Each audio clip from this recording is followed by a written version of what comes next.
mianatra eo tongotrao.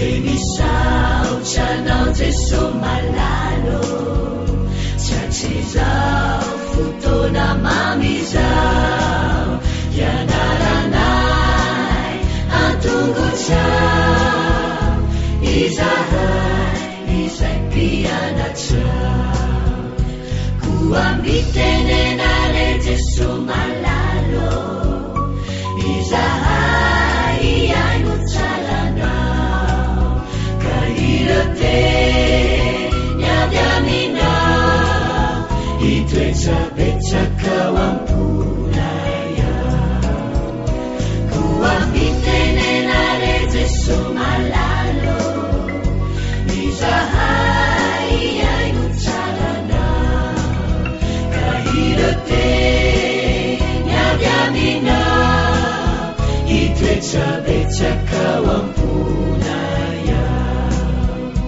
Irate niavy aminao Itoetsabetsaka ao am-ponay ao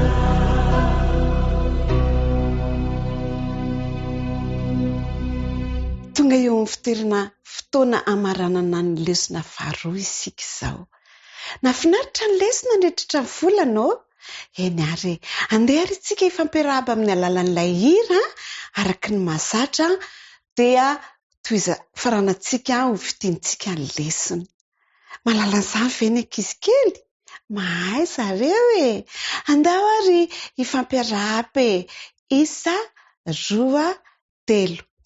Manaona falita faona ravo mahitanao manaona enao manaona tompoko manaona zazamonono manaona ny ankizy zokizoky kely manaona dada sineny manaona dada pesi bebe efa eo daholo isika andeha ary amitina ny lesontsika fa iaraka ivavaka aloha akambana ny tanana ahondrika ny loha akipy ny maso ivavaka isika misaotra anao zay Jesosy fa nomenao ity fotoana ity ahafahanay mamerina ny lesona ampio zahay mba ho endry tsara tsy tapatapa dia ho may fahendrena amin'ny anaran'i Jesosy amen. Famaranana, famotinana ny lesona faharoa. Lohateny sakafo tsy anjery fa Andriamanitra ahatanteraka izay rehetra tokony hoanareo. Efa mahay be daholo ny zaza minono. Ndeha ary hovitintsika ny lesona tantaran'i Elia ilay mpanompon'Andriamanitra sady naman'Andriamanitra tian'Andriamanitra be dia karakarain'Andriamanitra foana. Nasaina ny teny tamin'ny mpanjaka Elia hoe tsy hisy orana mandritra ny iray, roa, telo taona tsy misy orana, maina ny tany, tsy misy sakafo, mamay be dia manjary miboridana mihitsy ny olona fa tsy sakafo dia tsisy orana. Natezitra ny mpanjaka dia nenjehany Elia dia lasa nitsoaka Elia any anaty ala be dia tafapetraka teo amorona rano Elia tamin'izay fotoana izay.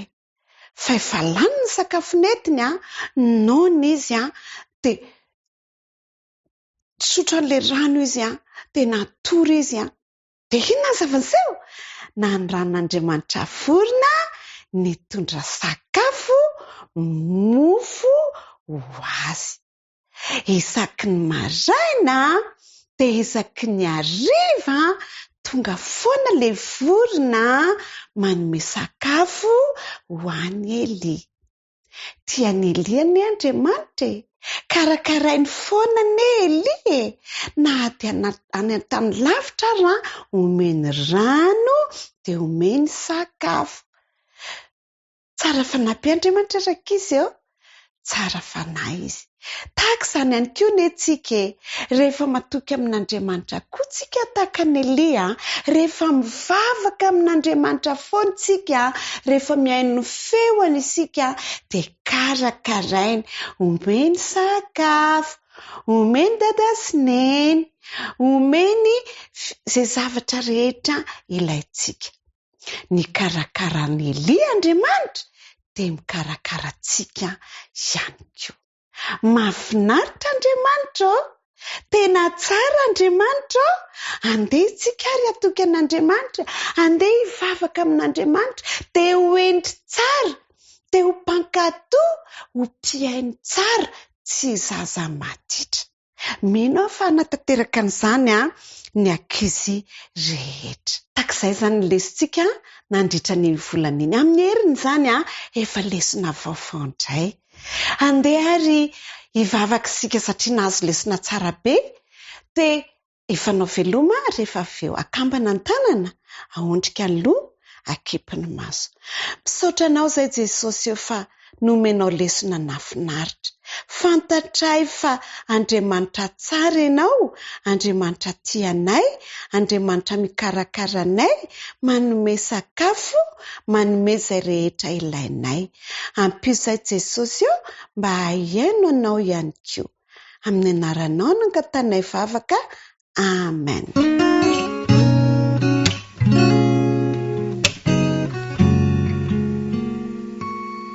Salama daholo ve ny zazabody hoe tonga indray ny fotoana izay ahafahantsika miaraka dia misaotra an'Andriamanitra isika noho izay fotoana nomeny izay fa manahoana daholo aloha mino aho fa salama ianareo rakizy dia andao indray misaotra an'Andriamanitra ary isika akambana indray ny tanana dia ahondrika ny loha, akipy ny maso fa hiara hivavaka. Ray malalo, misaotra anao indray izahay zazabody miaraka amin'ny ankizy rehetra fa afaka mianatra indray amin'ity anio ity, hianatra ny teninao izahay dia mba omeo fanahy masina hahatonga anay ho zaza endry. Amin'ny anaran'i Jesosy, amen. Ny lohateny tantara izay ho arahantsika androany dia mitondra ny lohateny hoe vorona tonga hamonjy. Vorona tonga hamonjy. Ny teny natao ho tadidy atao tsy anjera angeny dikan'izany. Ny teny natao ho tadidy dia voasoratra ao amin'ny Filipiana 4:8-9:7.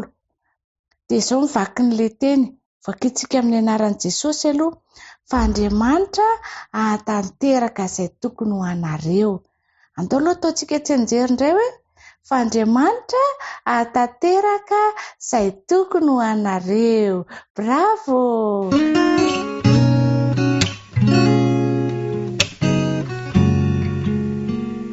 Manao ana daholo isika rakizy kely namako rehetra. Tonga indray ity ny sabata izay nomeny Jesosy ho antsika dia mirary ny fahasoavan'i Jesosy ho azy ianao. Raha hiaraka amin'ny herin'ny roa hevitra fahasivy indray ary isika izay manao hoe papiely ny teny. Mapiely ny teny. Ny andalan-teny izay natao tsy anjely nandritra ny neny aman'iny dia ny rahantsika nahita tao amin'ny Asan'ny Apôstôly 7:12. Asan'ny Apôstôly 7:12 manao hoe fa hoy ny fanahy masina atokano ahy i Barnabasy sy Paoly hanao ny asa izay hampanaoviko azy. Andao inge averina tsara dia hoy ny fanahy masina atokano ahy Barnabasy sy Paoly hanao ny asa izay hampanaoviko azy. Asan'ny Apôstôly 7:12. Eny tokoa rakizy namako, tsarovy fa manana iraka manokana ho azy ho anao inge Andriamanitra eny fa na dia mbola zaza ary isika io. Ka dia manoloana izany dia ny fanahy masina mitaridalana ny tsirairay avy. Ka dia andao indray ary hanaraka ny tantara amin'ny mpifaliana isika.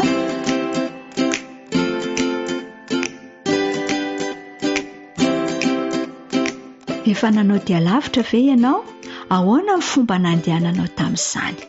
nandeha dia lavitra manokana i Paoly sy Barnabasy mba hilaza amin'ny hafa ny fahasoavan'Andriamanitra. Tsy ny olon-drehetra nefa rakiso ny faly rehefa nitoro-momba izany izy ireo. Andaonge ho arahantsika indray ny tantara, ahitantsika ny zavatra nitranga. Niara-ny asa nandritry ny taona anankiray Barnabasy sy Paoly tao Antiokia. Sahirana ery izy ireo na mpianatra sy nitory, teny ary nanampy ny olona. Ny roborobo be tokoa ny fiangonana tao Antiokia vokatra izany. Indray andro dia ny vadianina sy ny vavaka no mampirasa satsasany. Nangataka ny fitarian'Andriamanitra izy ireo mba hilaza aminy izay tokony ataony. Raha mbola nivavaka izy ireo dia niresaka tamin'ny fanahy masina. Hoy izy, efa natsoky hanao asa manokana ho ahy i Paoly sy Barnabasy. Ametrao tanana izy ireo. Mivavao azy ary alefaso mandeha any amin'ny toeran-kafa izy mba hitoro ny vaovao mahafaly. Nalahelo avokoa ny olona rehetra rehefa nandre fa andeha i Paoly sy Barnabasy. Tian'izy ireo koa nefa ny hafa raha mandreny amin'ny Jesosy. Nivavaka sy ny fadianina ary ny mponina tao Antiokia dia nanao fivoriam-bavaka manokana izy ireo. Nametra tanana tamin'i Paoly sy Barnabasy ny loha olona tao amin'ny fiangonana sady nivavaka ho azy ireo. Izay izy ireo vao nasainy nandeha. Nitondra tovolahy iray niaraka tamin'izy ireo i Paoly sy Barnabasy, Jaona Marka no anarany. Hianatra amin'izy ireo izy ary hanampy azy amin'ny asany. Niara nandeha sambo, niala avy teo amin'ny seranatsambo-ny Salamisy izy ireo ary nizotra ho any Kiprosy. Namakivaky izany nosy izany izy ary nijanona isaky ny nahita sinagoga jiosy rehetra sady nampianatra izay rehetra voninkia amin'ny tao. Tsy ela dia nandeha nakany Pafo indray izy ireo izay teny amin'ny lafiny ilany nosy. Nifanena taminy lehilahy jiosy anankiray izay mpanao ody sady mpamina ny sandoka izy ireo. Bar Jesosy na Elima no anarany. Lehilahy fanta-daza izy ary anisan'ireo mpanampy ny gobernora Romana. Tsy dia nosy lehibe loatra i Kiprosy ka dia niely aingana ny vaovao momba ireo vahiny tonga teo an-toerana. Tsy ela dia nandreny amin'ny Paoly sy ny namany ny gobernora, liana ny andre ny tenin'Andriamanitra izy. Tsy faly Elima raha nandray izany. Natahotra izy nizao tsy hanana ny maizy azy intsony eo mason'ny gobernora, koa dia nataony izay nampiviliana ny sain'ny gobernora tsy haino an'i Paoly sy ny namany. Naseho ny fanahy masina amin'ny Paoly nefa ny zava-nitranga. Tampoka teo dia nitodika tany amin'ny Elima izy sady nibanjina azy. Zanaky ny devoly ianao, hoy izy, fahavalon'ny fahamarinana rehetra ianao, sady fetsy ka mitady hamitaka ny olona rehetra. Tsy hitsahatra ny hisakatsakana ny lalana makeo amin'ny tompo ianao. Noho izany, asanao izany dia ho jamba aloha ianao. Tsy ahita ny fahazavany masoandro. Tsapany Elima avy hatrany fa nisy aizina nandrakotra amin'ny masony. Nakipy ny masony sady nokosokosehana. Niezaka ny hanala izany aizina izany izy kanefa vao maika miamaizina hatrany ny zavatra rehetra. Tena jamba tokoa Elima. Tsy nahita na inona intsony izy, nanomboka ny raparapa sady nitady olona hitantana azy izy. Sao menjera. Talanjona rakizy ilay gobernora. Vao teo ange Elima no nahiratra, izao lasa jaba-tapoka teo. Resy lahatra ilay gobernora fa nampianatra ny fahamarinana tokoa i Paoly. Niaino izy ary nianatra ary tsy ela dia tonga mpino an'Andriamanitra. Mbola nanohy nandeha tany an-toeran-kafa ihany koa i Paoly sy Barnabasy ary Jaona Marka. Nataizana lehany dia nilaza ny vaovao mahafaly tamin'ny olona rehetra hatrany izy ireo. Mamaim-poana ny fahasoavan'Andriamanitra hoy izy ary natao an'ny olona rehetra. Afaka no tonga taka amin'ny Paoly sy ny namany koa ange isika. Afaka milaza amin'izy ireo sy ireo rehetra izay mifanena amintsika isika fa mahatalanjona ny fitiavan'Andriamanitra sy ny fahasoavany. Tsarovy ary fa naniraka antsika ho mpitondra hafatra ny fahasoavany Andriamanitra rakizy.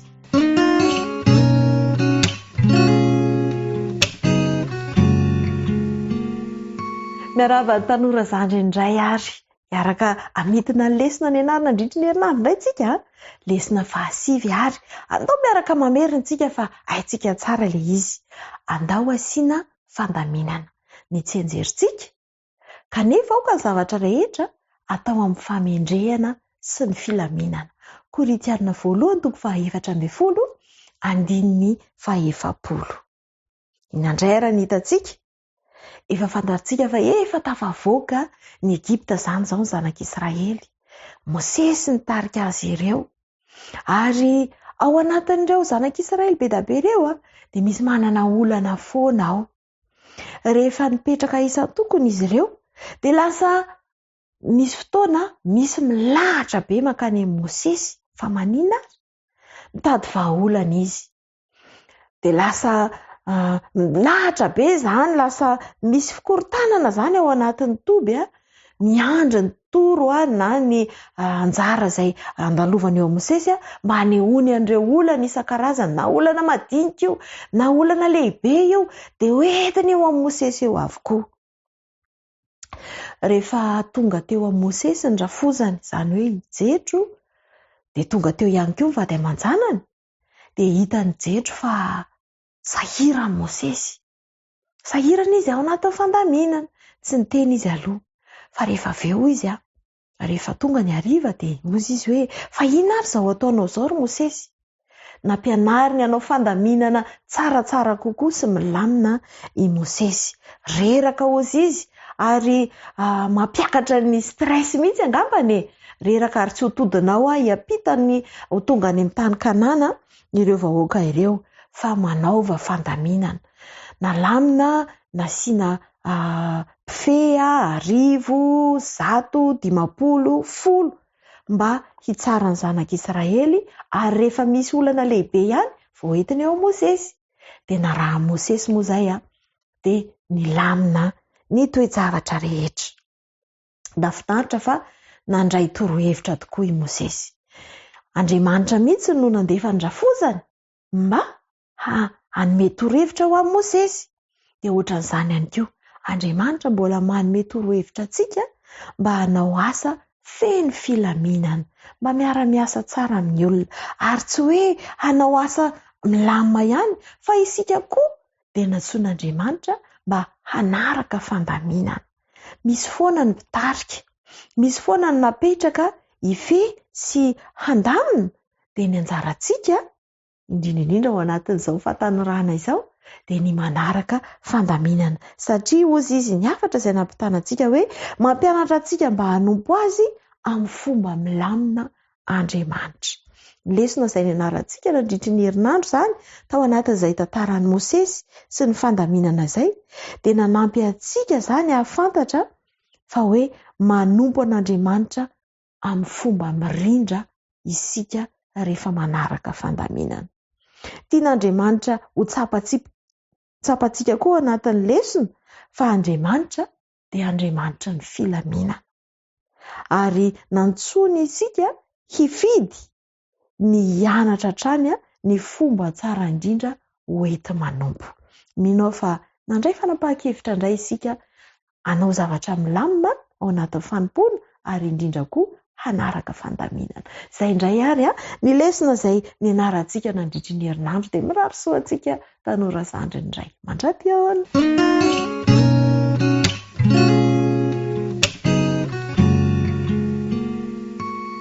Falindray tafaraka amin'ny tanora mantonto rehetra. Miarahaba ny tsirairay avy, miarahaba ny zoky ny zandry indray aman-dreny rehetra ihany koa. Amerina ny lesona fahasivy izay nianarantsika tao anatin'ny herinandro isika izay miresaka ny amin'ny hoe fifosana sy fahasoavana. Fifosana sy fahasoavana. Ny andininy izay nataontsika ao atao tsenjery dia izay voalaza ao amin'ny Jakoba toko 4:12. Andao iarahantsika mamerina izany. Aza mifanaratsy ry rahalahy. Izay manaratsy rahalahy na mitsara ny rahalahiny dia manaratsy ny lalàna sy mitsara ny lalàna. Fa raha mitsara ny lalàna ianao dia tsy mpakatoa ny lalàna fa mpitsara. Afakely ny lesona izay nianarantsika tamin'ity herinandro ity, ary inona moa ny ifandraisan'izany hoe fifosana sy fahasoavana izany. Rehefa tapitra izao fiarantsika mamerina ny lesona izao dia ho hitanao hoe ahoana ny fifandraisan'izany. Fa tao anatin'ny lesontsika dia nahita tantarana mpianatra. Hiditra amina sekoly vaovao izy reto ary tsy mbola mahalala ny mombamomba ilay mpampianatra izay handray azy ireo. Rehefa tao am-pianarana teo dia nandeha ny resaka hoe ohatrin'inona marina moa izany mpampianatra isika izany dia samy milaza ny heviny hoe mahidinao teo izany mpampianatra izany no manome devoir be dia be, samy milaza ny heviny ny tsirairay.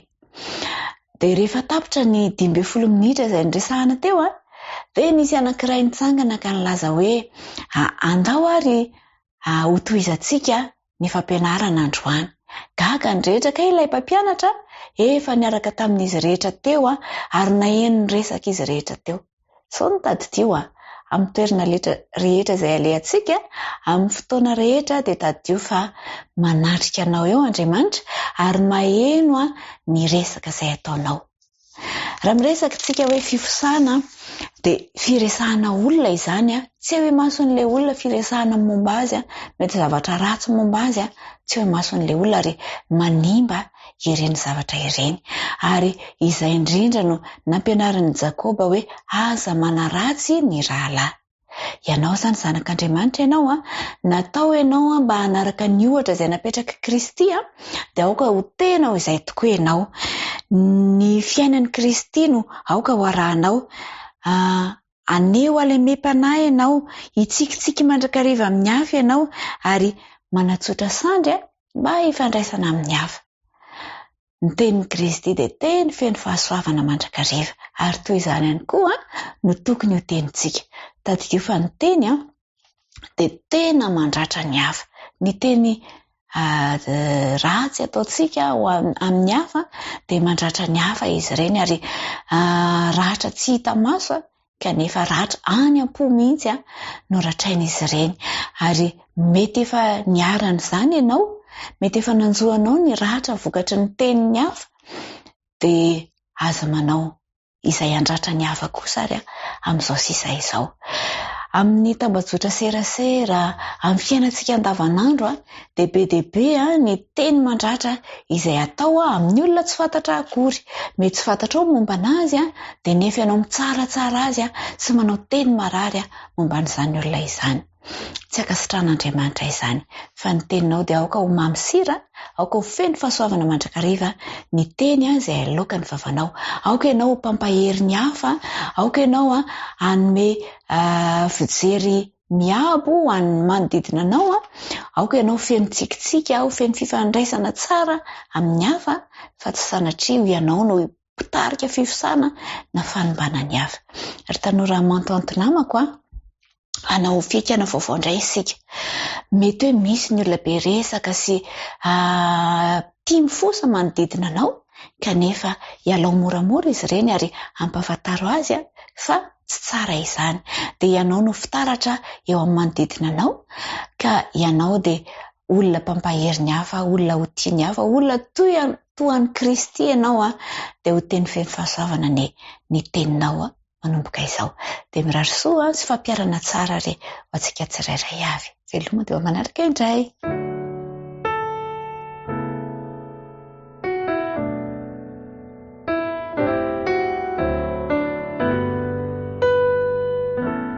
Fifaliana indray no iarahantsika eto amin'ity lesona fahasivy ity. Miarabanao sy ny ankohonanao ary ety am-piandohana dia tiako indray mba anonona ny fiadanan'ny tompo ho anao. Ilohany andehantsika ny lesona dia manasanao hiaraka hivavaka amiko. Andriamanitra rainay any an-danitra misaotranao indrindra izahay noho ny fitiavana sy ny famondram-po, ny fahasoavanao izay mbola atosako isan'andro isan'andro aminay. Tsy mendrika izahay kanefa dia noho ny fitiavanao mbola mahito anay ankehitriny. Hianatra ny teninao ry izahay, mangataka ny fanenao masina mba hitaritarana zavatra rehetra ary izany ihany koa no ampitoerinao amin'ny mpanomponao izay mihaino izao fandaharana izao. Dia apetraka ampilatananao ny fiainanay amin'ny anaran'i Jesosy. Amen. Ry mpiara-mianatra namana isany mandeha ny fotoana efa hiditra ao Jerosalema Jesosy. Ary tao no nisin'ilay ady hevitra. Lohatentsika dia hoe ady hevitra tany Jerosalema. Ary ny andinina tao tadidina dia ny filatsan-tsaran'ny Marka 1:20 ka ny andininy 5:20 izay mivaky toy izao aminaran'i Jesosy manao hoe ary raha mitsangana mivavaka ianareo ka misy olona ananareo alahelo dia mamelany helony mba havelany ray nareo izay an-danitra kosa ny heloko areo. Araka ny efa fantatsika dia mizara roa ny bokin'ny Marka. Ny voalohany dia hatreo amin'ny andininy 9 tapany voalohany izay milaza hoe iza moa Jesosy. Ary ny tapany faharoa manomboka amin'ny tany 9 tapany faharoa ka hatramin'ny farany dia manao hoe hoaiza Jesosy. Fantatsika zany zao hatramin'ny hatreto fa ny dian'i Jesosy dia mizotra mankeny amin'ny hazo fijaliana, mankeny amin'ilay toerana izay ananehoan'Andriamanitra ny fitiavany sy anao. Ka ny lesona niarahantsika tamin'ity lesona fahasivy ity dia nahitana loha hevitra vitsivitsy nampifandihitra an'i Jesosy tamin'ireo fotoana fivavahana rehefa tonga tany Jerosalema izy. Kanefa ireo toe-javatra ireo dia tena manan-danja eo amin'ny fiainana kristianina. Nisy torolalana nomen'i Jesosy mba hanampy amin'ny fitarihana ny mpino mba handinika ireo teboka manan-danja ny finoana ary azo ampiarina ihany koa amin'ny fiainana andavanandro. Ny lesontsika izany dia izao azo ampiarina amin'ny fiainana andavanandro. Ny voalohany amin'ny zavatra nitranga tany Jerosalema dia ny fidiran'i Jesosy manitriketrika tao amin'izany tanàna izany. Ao amin'ny Marka 1:20 manomboka ny 1:20 ahitantsika ilay tantara fa nanirahany Jesosy ny mpianatra roa ka ny amin'ny tanàna anankiray mba hakazana boriky ho itengenany hiditra any Jerosalema. Manahoana ina ny antony mahatonga ity tantara ity misongadina eto? Voalohany ity tantara ity dia maneho amintsika ny fahefana ara-paminaniana ny nanan'i Kristy izay mikasika ny faminaniana ny fanitriketriky ny fidirany any Jerosalema sy ny fifandraisan'ny fidirana io amin'ny sitrapon'Andriamanitra. Ny faharoa indray dia maneho ny momba ny mpanjaka mitaingina boriky raha niditra ao Jerosalema izay mampatsiahy indrindra ny Solomona tao Jerosalema raha nitaingina zana-boriky ka hosorana mpanjaka izy tamin'izay fotoana izay. Tamin'ny mpanjaka voalohany moa ny andininy 1 ka ny andininy 2 ka hatramin'ny 20 no ahitantsika an'izany. Ry mpiara-mianatra namana, ny fidiran'i Jesosy tao Jerosalema dia efa nahitan'ny mpaminany Zakaria 500 taona talohany nahaterahany. Izany hoe efa faminaniana izay ny mahafinaritra amin'ny ten'Andriamanitra, tsy mandainga Andriamanitra, tsy mamitaka izy. Ary tonga tao amin'ity tanàna anankiray izay tanàna midadasika ity Jesosy. Raha jerena dia nientanentana mihitsy ny iray tanàna rehefa hoe hiditra Jesosy. Tena nientanentana ny tsirairay avy hoe inona ary dia tsy voatana fa dia niika ny rehetra manao hosana, hosana, hosana ho an'ny zanako Davida. Hosana, isaorana ane izay avy amin'ny anaran'i Jehovah. Ho tahina ane ny fanjakana izay avy amin'ny an Jehovah raintsika. Hosana any amin'ny avondrina, tsy voatana. Ika izay nidirana tamin'izay fotoana izay. Ankehitriny dia nijerena zany tanàna zany Jesosy tamin'ny mpifaliana, ny anitriketrika niditra tao izy ary dia nijerijery ny tanàna, nijerijery teo izy ary dia niafara tamin'ny fahanginana dia niala moramora izany toe-javatra niditra tao Jerosalema Jesosy. Ampifaliana no niraisan'ny olona ilay toe-javatra kanefa ny fiafarany dia araka ny voalaza teo nivoaka moramora niala tao amin'izany toerana izany Jesosy rehefa nijery ny kianja, nijery ny tempoly, nijerijery ny zavatra rehetra dia niala teo izy. Ary ny ampitson'iny dia rehefa niala avy tao Betania izy dia naona Jesosy. Dia natsinjo aviavy Jesosy ary zavatra nitranga diso fanantenana satria tena nandravona ilay aviavy kanefa tsy nahitany voa, tsisy voany. tsy nahita vo teo izy ka andehany tamin'ilay azo aminy hoe aza misy mihinana voa avy ao aminao intsony mandrak'izay toy ny hoe nanozona ilay azo jesosy fihetsika mahagaga amin'ny fihetsika jesosy zay tsy fanaony kanefa dia nitranga zany toe-javatra izany fanahoana tokoa moa nanao an'izany jesosy ity fanoharana ny amin'ny lay nanozonan'i jesosy ny avy ity dia fanoharana velona zay maneho ny tandidy ny firenena jiosy ilay azo zay tsy mamoa ny firenena jiosy mantsy ny nandrandraina no hiverina fa mba hitondra ny atsara ny filazantsara amin'ny olona rehetra ary toa ny redareda tao Jerosalema ny fivavahana kanefa indrisy tsy misy voany fitiavana an'Andriamanitra tsy misy voany finoana an'Andriamanitra tsy nafantatra zay takian'Andriamanitra fa fivavahana feno fiatsaram-belatsy tsy namoa ny firenena jiosy ampalahelo izany toe-javatra zany ary rehefa tonga tao Jerosalema jesosy ka niditra tao kianjan'ny tempoly dia gaga ndray izy fa indro ilay toerana zay tranon'Andriamanitra natao hivavahana laza toerana fivarotana fanaovana hika ny mpivarotra tamin'izay fotoana izay ary dia nanara-maso nihitra jesosy nijery ny toe-javatra rehetra ary niakatra teo amin'ny zanatohatra anankiray teo amin'ny tempoly izy dia nijery ary kelikely nangina tao anatin'ny fahanginana ary tamin'izay fotoana izay dia niteny mafy jesosy tamin'io fotoana io no nilazainy jesosy tamin'izay fotoana izay manao hoe marika toko 11 ka ny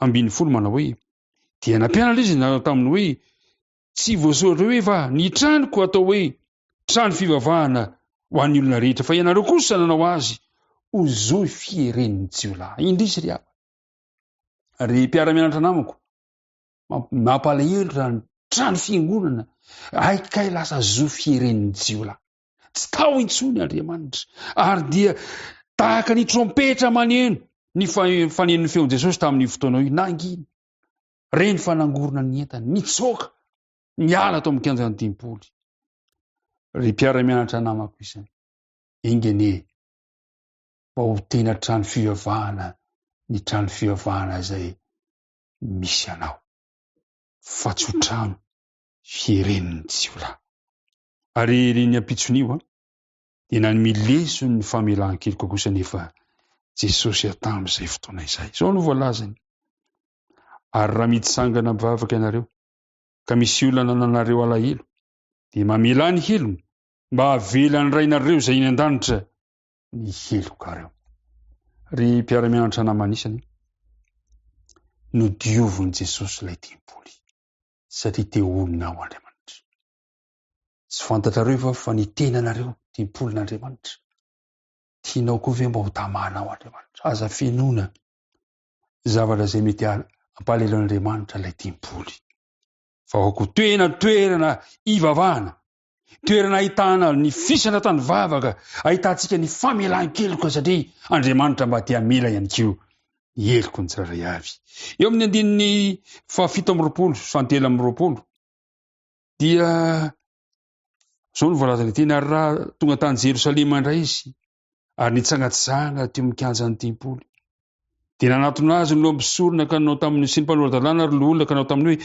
fahefana manahoana no hanaovanao izao zavatra izao ary iza nanomeanao izany fahefana zany hanaovanao izao zavatra izao nanontany indray izy ireo mitady ny fomba rehetra ireto fariseo reto mpitondra fivavahana tamin'izany fotoana izany hitady zay fomba hiampangana an Jesosy fahefana viaiza no hanaovanao izao zavatra izao ry mpiara-mianatra namanisany isika dia malala fa ny fahefana Kristy dia fahefana avy amin'Andriamanitra ray fahefana zay nomen'Andriamanitra azy ny zavatra mampalahelo tsy mba hoe raha nanontany zany izy ireo tsy hoe hikatsaka ny maro fa fahefana avaizaka andeha ho aranay fa entina mba hamandriana Jesosy raha milaza izy fa avy amin'Andriamanitra ny fahefany dia ho lavina izy ireo ahoana no nananty mpandrafitra ity izany fahefana takan'izany ary raha milaza koa Jesosy fa avy amin'ny olombelona ny fahefany dia lazainy fa ho adala indray Jesosy hitan' Jesosy anefa ry namako mpiara-mianatra fa fandrika izany tsy namaly ny fanontaniana izy ireo i Jesosy fa tsy namaly izy fa nanontaniana indray hoy izy hoe nahoana ary no tsy nino ianareo. Tsapan'ireo fivavahana betrany fa izy no azo ny fandrika satria nantany azy izy ireo, nantany azy ireo izy raha avy amin'Andriamanitra na avy amin'ny olona ny batisa ny Jaona mpanao batisa. Fandrika indray izy ireo. Re mpiara-mianatra namako, aza maka fanahy an'Andriamanitra. Aoka ianao anaiky sy hino fa ny fahifahan'i Jesosy eo amin'ny fiainanao dia avy amin'Andriamanitra ray. Amin'ny marika 12 dia nanohizan'i Jesosy indray ny ady-hevitra. Nilaza fanoharana momba ny tanimboaloboka sy ny tompony ary ny mpiasa Jesosy. Mbalay malasa saina ity tantara anankiray ity. Nisy lehilahy anankiray nana tanimboaloboka namefy azy ka naofany tamin'ny olona izany sa izany. Dia lasa nakany amin'ny tany hafa izy. Tonga amin'ny fotoana dia mba tia haka ny vokatry ny tanimboaloboka. Irisa nefa fa ny sambotra ilay mpanompo sady ny kapoka azy ilay mpampanofo, ilay mpanolena nofo any tany. Dia naniraka ny manaraka indray dia tahaka n'izany hatrany ary nofara. Dia ny zanany mihitsy no nalefany any amin'ny andiny fahenina, ary mbola nanana anankiray izy dia ny zanany lahy malalany ka no farany dia naniraka azy akany aminy izy ka nanao hoe hanaja ny zanako izy. Saingy indrisy ny sambotra azy ary dia namono azy. Takatra reto fariseo fa izy no ambaran'ilay fanoharana. Ry havana malala, ry mpiara-mianatra malala, miteraka ady-hevitra tao Jerosalema ny fahefan'i Jesosy. Ary eto dia izao Jesosy ilay tompony tanimboaloboka. Fa ary reto fariseo reto no nasainy hikarakara azy. Ny jiosy, ny firenena jiosy tao Jerosalema, fa saingy izao tsy nanaiky izy ireo. Nanana fiheverana hafa ny amin'ilay zanany izy ireo ka novonoindray ny zanaky ny tompon'ilay tany. Dia ho azy ny tanimboaloboka. Tena nanome fampitandremana ny endritra amin'ireo mpitondra fivavahana ny amin'izay fiafarany zavatra ataon'izy ireo Jesosy ny amin'ny tantara io. Fampitandremana feno fitiavana nefa no nataony tao anatin'izay toe-javatra izay. Taorian'izay dia tady-hevitra indray reto mpitondra fivavahana ahoana indray ny fomba hamandrihana an' Jesosy. Dia izao ny zavatra nitranga ao amin'ny 1:17 nanontanian'i Jesosy ny amin'ny fandoavan-ketra sy ny tsy fandoavan-ketra. Moa afaka tokony handohetra va isika? Gasika amin'ny fandoavan-ketra indray zavatra nitranga. Tamin'izany fotoana izany mantsy dia azo heverina ho fikomina amin'ny fanjakana mihitsy ny tsy fandoavan-ketra, ary tena eloka lehibe izany. Saingy izao tsy voafandrika Jesosy. Ny tory fampianarana lalina momba ny andraikitry ny mpino manoloana fitondram-panjakana Kristy nambara fa satria velona tao ambany fiarovana fahefana Romana izy ka tokony hamerina amin'izany fahefana izany ny fanohanana izay takiny. Ratsy mbola manohitra ny adidy tokony atao amin'Andriamanitra. Ry mpiara-mianatra namana, na dia eo aza ny adidy maro samihafa takan'izany, ny fanompona an'Andriamanitra no tokony loha laharana indrindra amin'ny fanomezana haja amin'ny adidy rehetra atao eto amin'ity tany ity. Tsy vita an'izany indray dia nanontany izy ireo, nanontany amin'ny voalaza amin'ny 1:20 ka hatramin'ny 1:17. Nanontany ny Sadoseo hamandrika Jesosy. Ny Sadoseo mantsy dia ireo olona izay tsy mba nety nino ny fitsanganana amin'ny maty. Dia nanontany izy ireo, zavatra tsy misy akory no nanontaniany hamandrihana an' Jesosy. Indro misy vehivavy anankiray nanambady mpirahalahy maromaro ary maty daholo ny mpirahalahy maromaro izay nanambady azy. Dia nanontany manao hoe, koa amin'ny fitsanganana amin'ny maty 1:17, ho vadin'iza moa raha vehivavy? Satria efa samy nanambady azy avokoa izy 7 mirahalahy. Tsy niditra ny ady-hevitra Jesosy, fa izao ny navaliny: mahadiso hevitra anareo ny tsy fahafantaranareo ny soratra masina. Fa amin'ny fitsanganana amin'ny maty dia tsy isy apakabady na avoaka apakarina fa tahaka ny anjely any an-danitra izy. Ry mpiara-mianatra namana izany, amin'i Jesosy dia zava-dehibe ny fitsanganany tena amin'ny maty. No heveriny fampiena ny fampiamidy ny fampianarana fitsangana amin'ny maty Jesosy. No toerin' Jesosy any valiteny izany. Jesosy dia mametraka tsara fa mbola ho avy ny fitsanganana amin'ny maty. Ka izay maty eo amin'ny Kristy no hitsangana aloha. Dia tsy nijana teo ny ady hevitra tao Jerosalema. Fa amin'ny andininy 7 iny tamin'ny fotoana io dia indro nisy mpanoran-dalàna anankiray indray nary ny ady hevitra. Dia nanontany izy manao hoe: ny didy manahoana moa ny voalohany amin'izy rehetra? Iza ny didy lehibe indrindra Jesosy io? Fanontaniana sarobidy loatra izany. Fanontaniana izay manana ny lanjany no resahantiny amin'ny taniny amin'izay hoe didy lehibe. Dia namaly Jesosy hoe, zao ny voalazan Jesosy eo amin'ny andininy 7. Ary Jesosy namaly hoe, ny voalohany dia zao: mienoa ry Israely, Jehovah Andriamanitra ao dia Jehovah iray ihany. Koa tiavan Jehovah Andriamanitra ao amin'ny fonao rehetra sy ny fanahinao rehetra sy ny sainao rehetra ary ny herinao rehetra. Ary ny faharoa dia zao: tiava ny namanao tahaka ny tenanao. Tsy misy didy hafa lehibe noho ireo. Resy lahatra ilay mpanoran-dalàna. Marina ny fanambarany Jesosy. Resy lahatra izy. Ny fitiavana n'Andriamanitra, ny fitiavana ny namana tahaka ny tena. Na itsy fo ilay mpanoran-dalàna, hita fa tsotra sy mazava ny valitenin Jesosy, dia nanaiky an'izany izy. Tena nanamarina ny valitenin Jesosy ilay mpanoran-dalàna. Ka dia nambarany Jesosy zao ny voalaza, ary mahafinaritra ary io no hamaranantsika azy. Ary tiako ihany koa mba tenen'i Jesosy aminao zany teny izany, satria tena teny mahafinaritra loatra.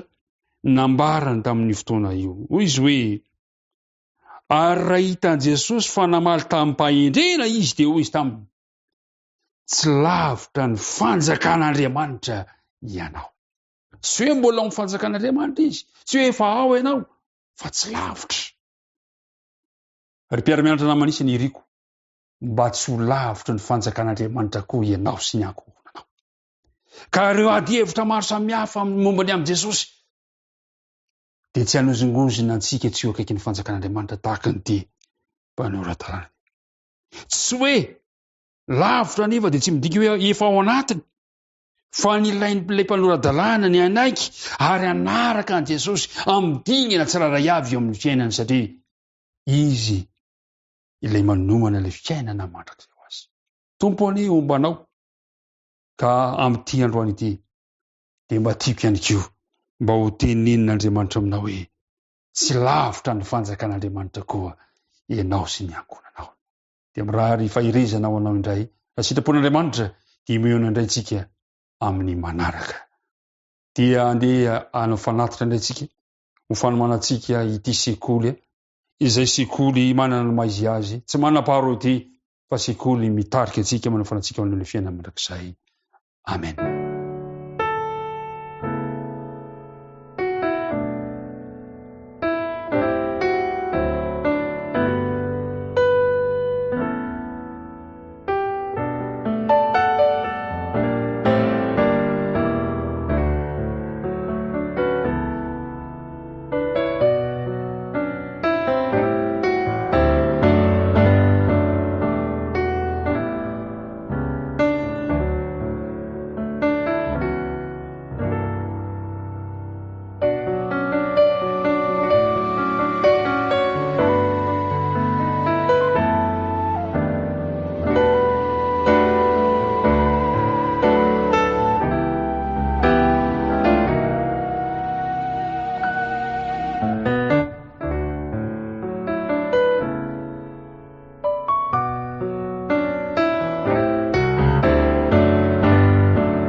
ivavaka resika andriamanitra rainay tsara indray zay ny an-danitro misaotranao izahay no ny atsara ny teninao terizo mandrakarivo izahay mba eo akaiky ny fanjakanao ary raha ho avy ianao dia mba hiditra ao anatin'izany fanjakanao zany izahay siso mpiara-mianatra aminay izao dia misaotra ihany koa tamin'ny fanatitra izay natao teo ingany izany mba havita be eo amin'ny asanao ka raha hisaraka ito izahay dia aza mahafohina mahasaraka anainao fomba ny tsiraray avy ny ianao nivavaka dia tonononay isana tany amin'anaran'i Jesosy irery any amen.